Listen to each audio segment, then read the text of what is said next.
Hello, you beautiful souls. Happy Monday, August 7th, 2023. It is 7:03 p.m. PST, Vancouver, Canada. Technically, I'm in Lake Cowichan. I'm on Lake Cowichan, and I'm, to be specific, in a sauna right now. So let's hope I can make it the next 25 minutes and not overheat. But it's time that I'm alone, and I can always think, but I like to do these things when I'm sort of secluded because it allows me to just channel whatever is meant to come out right now. Honestly, that's why my mom used to tell me to record myself when I would be speaking, not to people, but okay, let me just backtrack here. So when I ask myself the question, what do I do best with the least amount of effort? Honestly, I was just reminded by all the times that I would go to a party and I would end up in the bathroom talking to a girl about her problems and just helping her, and then she'd feel great after, and I'd miss the whole party. And that happened I swear every time I went to a party. And so when I thought about it, because I was debating, what do I do best with the least amount of effort? Well, I'm fit, but I put a lot of effort into that, and I'm good at art, but I put a lot of effort into that. And everything I do that I'm good at, I've put a lot of effort into.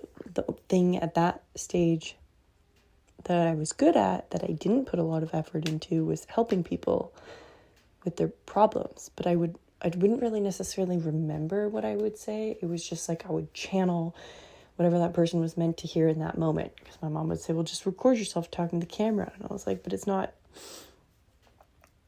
not how it works. Like, when I'm not talking to anyone, nothing's flowing. Like, I swear the universe just sees whoever's in front of me, and then I say words and it helps them. So now, getting used to podcasts, it's kind of the same thing, but I guess without the video, maybe allows me to just visualize. I can go inside my head and visualize who I'm speaking to and whoever's listening to this. And also things for myself. Like, I'm almost speaking to myself because we're all one. Surprise, but we are all one. So I always like to say what's best for me is best for all. But a few things that I wanted to touch on today is it's interesting. My Shine Your Light and Love Yourself episode was the first one. It was popular, and then a few of them, just the similarities between episodes that I noticed were mostly about loving yourself and shining your light and using your pain as fuel. And no matter who you are, I find everyone has the same sort of foundational drive. Like, I feel like everything always comes down to love. And I know it sounds cheesy, but it's true. You know, like, you just want to be loved. You work hard for your family, or you work hard for, approval from your parents or somebody, or from yourself. Ideally, you want your drive to come from within, but a lot of people don't, and that's okay. It's a work in progress. But my drive, I feel like, comes from within, but I'm not like proving myself to anyone else, but it's just for myself. But when it comes down to it, it's still about like self-love. Like, I still, I do have unconditional love for myself, but there's definitely, I'm hard on myself if I'm not as great or working as hard or as disciplined. So the point is, it comes down to loving yourself and shining your light. Taking away, this is one thing that I've been working on lately, is removing all blockages. So love, I mentioned it last episode, melts everything. It melts blockages. And it's funny because last week I mentioned that, apparently I have this heart wall blockage. Few people have told me that before, like psychics and stuff. I feel like I'm a very loving person, but I'm thinking maybe after Alexandre passed, definitely my life shifted, So perhaps I built like protection around myself just to protect me from like hurt, because that was very painful, losing someone, like losing, the whole person, not just like their relationship, but like them being alive and such. I'm still so weird when I talk about it. Anyways, so the other week I did a meditation, and I went and I tried to break down this heart wall with like the hammer. I just visualized myself like literally hammering down this heart wall in front of my heart, and it wasn't working. And then I thought, well, I'll dilute it with love, like a liquid of love. So I visualized this liquid, just like white love fluid, just going into each brick and dissolving it. And then I thought, oh, it's working. And it was dissolving it and making it weak. And then I just sort of pushed it over and it crumbled down. And then I was reading a book called The Power of Soul. Pretty straightforward. It's all about the power of your soul. And it had, again, just said, love melts all blockages. Like, love is the solution to everything. So I've just been trying to bring love into each and every situation and scenario, and loving, just like love. Like literally one of the meditations within this book is just repeat love. And my mom has told me that from a very young age. Like if I ever had a negative thought, she was like, it's okay, but just cancel it out. And the way to do that is to say love. So growing up, honestly, I've been, say when I'm driving and I have the thought that like, oh, what if I just went over the bridge, like by accident, but like, what if there was a car accident, things like that. And I know how powerful my thoughts are. So then I cancel it out and I'd be driving and I'd think love. So whatever it is, yours might not be a heart wall, block, whatever you were feeling, go into your body. And even if you don't know you're feeling something, like still, I think that's why meditation is so powerful, because it shows you what you should be aware of so that you can work through it. Otherwise, there's a lot of stuff I don't know about going on within my body. So you just close your eyes, go into your body, see what emotions are there or energy blockages are there. What doesn't belong, or what maybe got stuck over time, and then how can you bring love into it and almost massage it in. Like that's another thing I've been doing, is visualizing my body being massaged. It hasn't been a priority to go get a massage, but my body needs it, that's for sure. And so before bed sometimes when I'm laying there and my body's super sore just from fitness, I'll visualize like literally somebody massaging my upper right back. And then, because our minds are so powerful, there's Dr. Joe Dispenza shares a lot about in the science and the studies behind basically your mind. You should listen to his books if you have not already. They're very detailed and gives you all the science behind it and the studies, but basically the studies between 3 groups. One group who, doesn't do anything. One group who, what was it, like, I don't know, playing the piano or working on his fingers. Sorry, it's getting hotter in here, so it's harder to think. Basically, okay, a study, 3 groups. One group didn't do anything. One group, oh man, I'm blanking. Well, this isn't a very good backup to what I was trying to say. Okay, the point was the 2 groups. Oh, yes. Okay, one group then did say, like, play the piano every day, or they visualized working their fingers, like their muscles in their hands. Not visualized, they actually did it. They, like, pulled their fingers back and forth every day. And then the next group just visualized it. And then it showed that the 2 groups the one group that visualized it and the other group who actually used their hands had the same increase in strength and musical, like, talents, as opposed to the other group that didn't. Well, obviously they didn't do anything, but the point was just visualizing it and physically doing it actually had the same benefits. Like it did. Obviously you need to listen to his book because he explains it way better. But my point is, sometimes I will visualize somebody massaging my back if I don't have time to get a massage, because hopefully these studies are true and has the same effect as somebody actually massaging my back. Anyways, that didn't work out as planned. But next note on here that I wanted to discuss was, like I mentioned before, using your pain as fuel. That's another thing that I think everyone's had some kind of trauma or pain or difficult situations that they've gone through, and it's not about your life being harder or easier and lucky or not. It's everyone goes through stuff, like literally everyone. I remember I'll just tell you, I remember it was a while ago now, but I'm pretty happy, right? Like I look happy and I am happy. And I don't necessarily share, like now, in the past like 8 years or whatever, I definitely speak up a lot more, but well, I was pretty young before, so you wouldn't expect that, but I wouldn't necessarily speak out about everything that I was going through.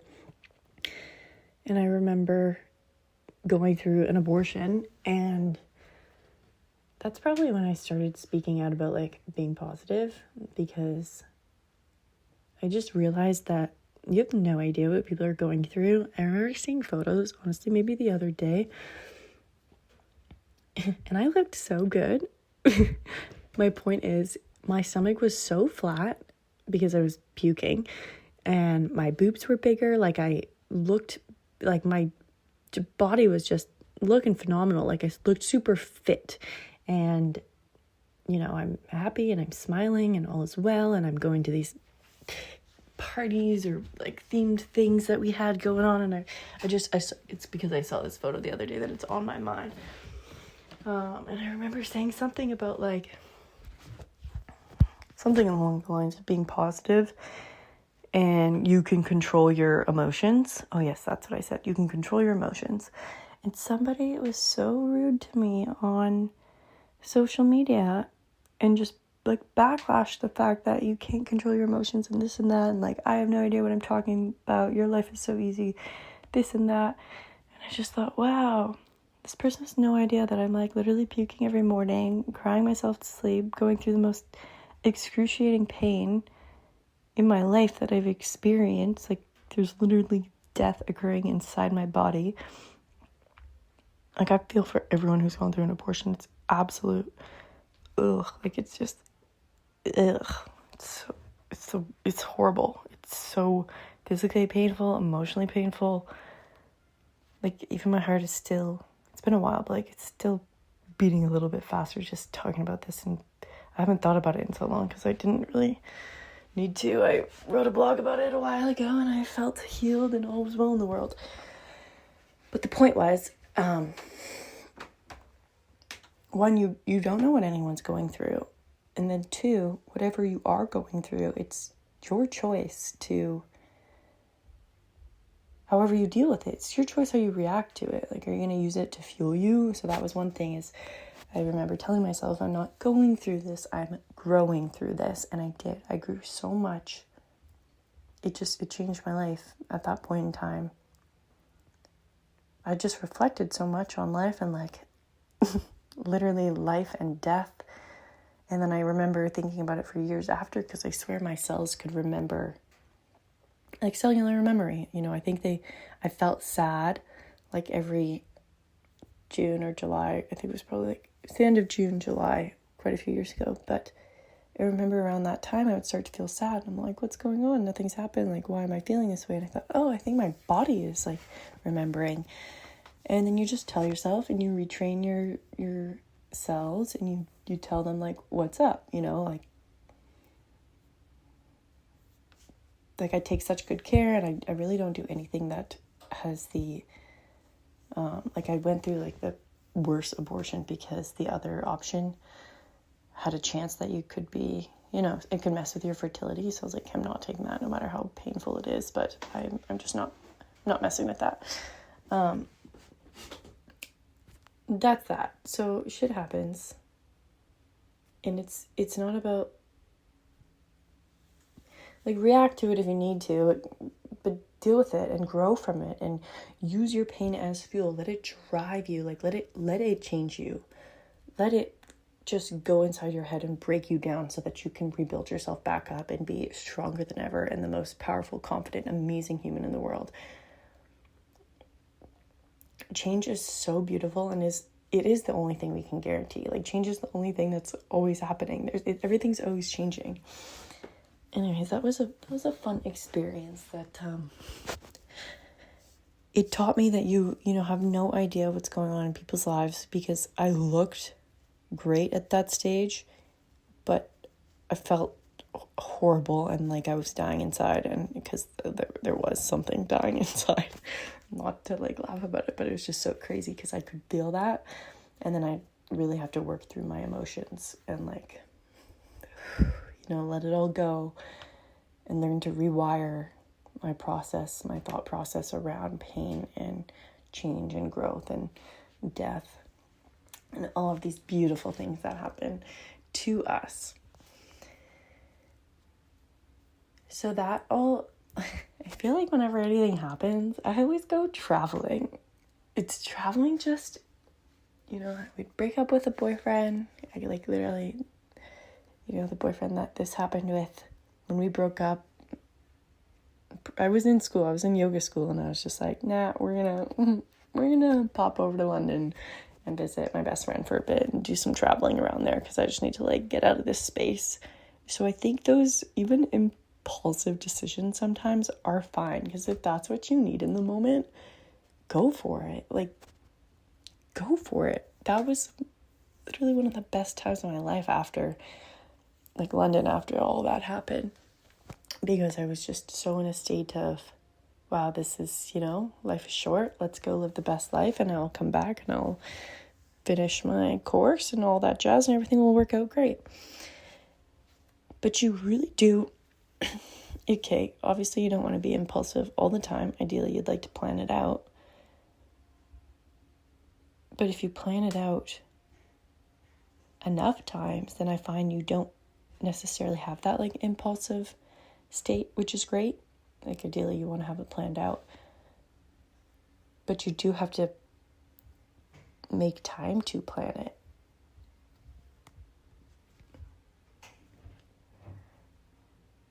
Sorry, I'm just people are walking here and I'm getting a bit sweaty.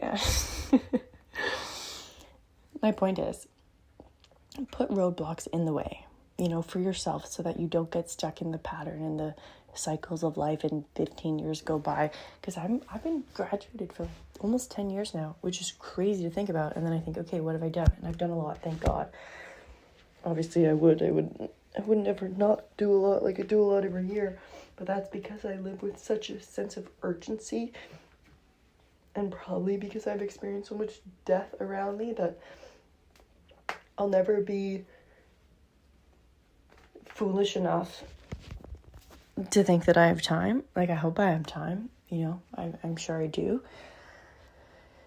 But I'm never going to bank on that and not live my life and be like, oh, when I'm retired. Like, that's just not an option for me. Which, that's one thing that I have learned from Alexandre and Sarah and, however many people in my family that have passed, is that time isn't guaranteed. And you hope you have time, but you gotta live your life now. I'm happy that I've learned this lesson at a really young age, because I'm not going to wait until I'm older to go start living and traveling and doing all these amazing things. It's like, yes, okay, perhaps I don't have the same security and like literal bank of funding to back me up, because I'm sporadic with traveling all the time, but it pushes me outside of my comfort zone to make, say, money or financial gains in a different way, like in a more creative way, because I have to be strategic about it and build skills and do all these things. But then it also gives you, yes, it's maybe a little more stressful to not have a same amount, income coming in every week from the same employer. But then it also gives you almost more security in the sense that I've never thought, some friends will say, oh, like there's no jobs right now. And I'm like, I feel like I always have a job. Like I literally always have a job. People are always trying to hire me or trying to get me to do something. And I'm like, I'm too busy. Like I can't take on any more jobs. Like I'm always doing so many jobs. Like, yes, it feels like I'm not doing anything. And then sometimes it feels like I'm working 24/7. That's all I'm doing. But that's because that's kind of what I do. Like everything that I do, I've tried to make money out of it, or like the ability to create abundance from my skills, say training or yoga or art or whatever it might be, teaching art. I do a lot of that, or sometimes I'm in the film industry, it's a lot of random things, but it allows me to live my life, but I still have the skills of a career or whatever. But I also think that's society's way of like I'm capable, I feel like, of doing whatever I want. I just have to decide. Yes, probably take some courses to learn, or just start at the bottom and get into a new field if I wanted to. But it's really not that like impossible to get a job. Like it's on you. This kind of detoured from solo traveling. I really did want to talk about solo traveling and just how important it is. And if you haven't done it, my God, you need to go now. Like, do not wait. You might be scared, nervous, whatever. It is so exhilarating. I was just explaining to my mom how, this past fall I was traveling. I went basically backpacking. Like I didn't backpack, but I, went to my little carry-on suitcase and went traveling on my own for like 2 months. And when I first got to Paris, that was the first stop. That was not scary at all. Obviously, I've been to Paris before, so I could feel my comfort zone, like, expanded to Paris. Like, I felt like that was, that's where I'm comfortable. And then I did a little day trip to the Loire Valley. So my comfort zone kind of expanded, across France, except the south of France. Haven't been there yet. I didn't feel nervous until I was about to go to Germany, because I had never been to Germany.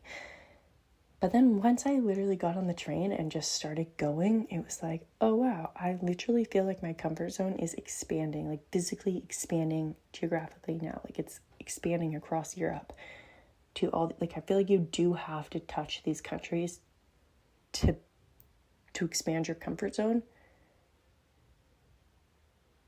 But then Poland I was not nervous at all. Like anywhere after I went to after Munich, it was like I was so comfortable because I realized, oh, well, it's just an adventure. And the scariest part is before it happens, before you go, when you're thinking about all these things. But once you're actually on the train, like it's kind of just feels like home. You just don't know what anybody's saying and don't understand the language, but kind of looks the same or looks close enough. Or the places that look different, you're just so amazed with how unique and incredible and beautiful, just how loving these little parts are. You're not like, oh my God, I'm so nervous. Like that thought is totally gone. That's only at the beginning before you go. Then you come back, and in the most beautiful way, nothing's ever going to be the same. Like home will never be the same because your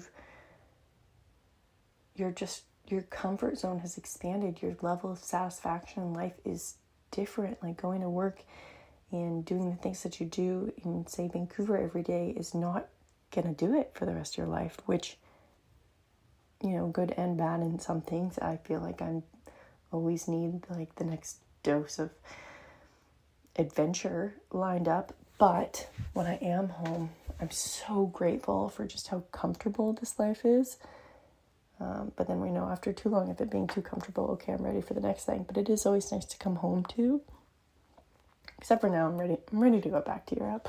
I just feel like, it's so beautiful there. I need to expand my mind and comfort zone and do everything that I've never done before and just like throw myself in the deep end. I love that. Like, I love throwing myself in the deep end. I want to be able to sink or swim. That's kind of how I look at life, and I feel like that's why I tend to do a lot, because I kind of brainwash myself. You know that quote, burn the boats or burn the bridges? Like, if you have no option to retreat, the only option is to move forward and conquer like that land, or conquer, it was kind of like a war saying, burn the boats.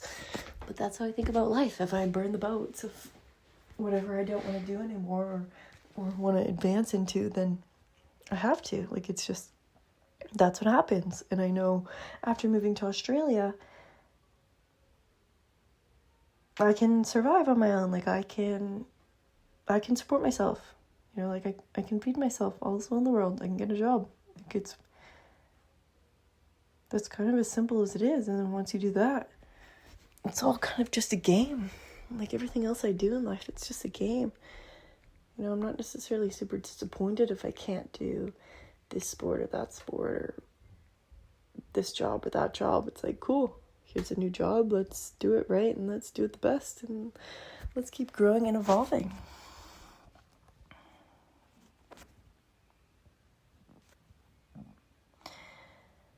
Okay. One other quick note I wanted to say before I say good night, good evening, and goodbye, is if you were single, enjoy it. This might be the last time that you will ever be single. If you're about my age, late 20s, mid 20s, early 20s, mid 30s, whatever you are right now in this time, 40s, wherever. But this very well could be the last time that you will ever be single. So enjoy every single moment and keep yourself open for whoever that next person will be. Don't fill your hands up. Like, if your hands are full, you can't take anything else on, right? So if you are looking for somebody or wanting that next person, one, you got to make sure nobody's filling your hands right now. You got to make sure it's empty, you're open, you're an open vessel. But also don't rush to fill up your cup, because you might miss this time that you have alone. I see all these little quotes and they're super cute, and it's like, enjoy it. Whatever you're doing, like, find peace in that, because this might be the last time you get to experience it. So change your perception towards wanting what you don't have. Yes, visualize what that dream life looks like. I'm all for that. We know that. But then bring yourself back to the present moment, because when we live in the future, or we live in the space between, where we are and what we don't have, you're in a lack mentality, not an abundance mindset. So yes, focus on design that dream life. What does it look like to you? But then bring yourself back to the present moment to be in an abundant state, abundant lifestyle, abundant mindset. And then enjoy, like, when you are alone and you're brushing your teeth, it's like, just enjoy it, when you're making dinner, whatever it is. Yes, it might be nice with somebody else, but you might miss this time that you have alone. Like, it's so beautiful to be alone. Enjoy it, and just love, like give love to yourself. That's one thing too. If you have so much love to give and you get frustrated that you can't give it to somebody else, it's like, well, give it to yourself. Like, literally look at yourself as if you were to look at the love of your life, and give that love to yourself. Because when you refill your own cup, then you can abundantly just like pour it out into the universe and give it to whoever it needs. But if you give it to yourself first, then you are basically like a full battery, to keep giving to others. Okay. I love you guys. Have the best Monday, whatever day. Have the best present moment of your life. And thank you for listening. Okay. Good night. Love you.